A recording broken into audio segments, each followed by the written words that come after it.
বন্ধুগণ নমস্কার। প্রথমে আপনাদের অনুরোধ করব আপনারা আমার চ্যানেলটি সাবস্ক্রাইব করবেন এবং ভিডিওটি লাইক করবেন।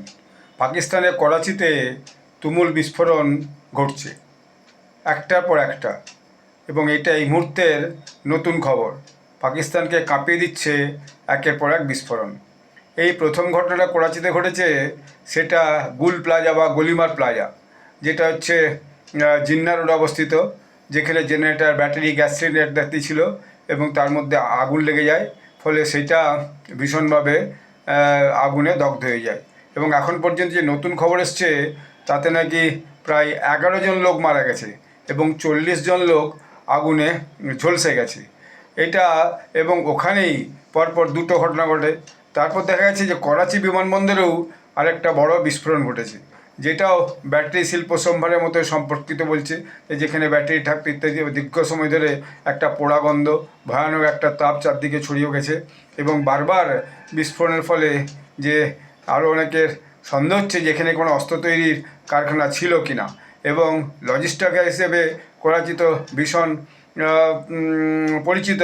ফলে এখানে এই ধরনের যে একটা বিস্ফোরণ পরপর, এতে পাকিস্তানের অবস্থা একদম খারাপ করে দিচ্ছে। ফায়ার ফাইটার্স এবং পুলিশ, তারা যদিও সেখানে যে হাজির হয়ে এই যে আগুন লাগা সেটাকে নেভানোর চেষ্টা করছে, কিন্তু এমনই কিছু জিনিসপত্র সেখানে ছিল যার জন্য সে আগুন নেভানোই তাদের কাছে খুব মুশকিল হয়ে গেছে।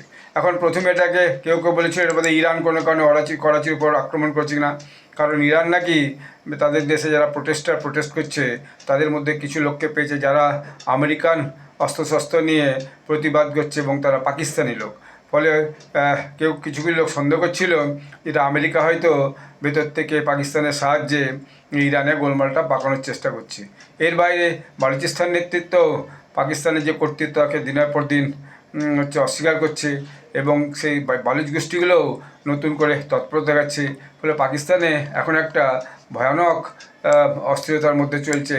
এই বিশেষ করে এই যে করাচির এই পরপর বিস্ফোরণগুলো, এটা একটা পাকিস্তানের একটা উদ্বেগ বাড়িয়েই তুলেছে। এখন এর আসল ভিতরে খবরটা কী সেটা জানা যায়নি, কারণ পাকিস্তানে নিয়ে হচ্ছে এরকম যে খবর হয়, সেই খবরগুলো সরকারি কোনো সূত্রে স্বীকার করে না, কারণ তাতে করে নিজেদের যে ভেতরের অবস্থাটা বেরিয়ে আসবে। কিন্তু খবর তো আজকের দিনে চাপা থাকে না, খবর বেরিয়ে গেছে। এই জাস্ট প্রায় এক ঘন্টা আগেই এই সমস্ত খবর সোশ্যাল মিডিয়াতে কিন্তু চলছে। আগুনের ভয়ানক হলকা দেখা যাচ্ছে, বিভিন্ন নিউজ চ্যানেল এগুলোকে প্রকাশ করছে। ধন্যবাদ।